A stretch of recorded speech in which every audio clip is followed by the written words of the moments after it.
میرا افسانہ سنیے گھر والا، جو کہ میری 5ویں کتاب ناقابل اشاعت کا حصہ ہے۔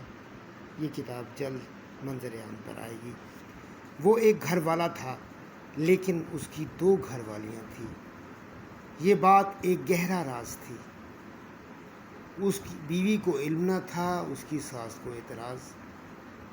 ساس کو اعتراض ہوتا بھی تو کیسے کہ وہ خود تو اس کی دوسری گھر والی تھی، نہیں پہلی گھر والی، بغیر نکاح کے بیوی۔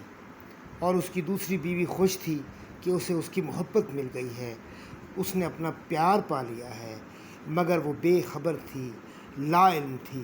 کب جانتی تھی کہ اس کے محبوب نے اسے پانے کے لیے کتنی بڑی قیمت ادا کی تھی، اور خود اس نے بھی۔ یہ لا علمی بھی کتنی بڑی نعمت ہے۔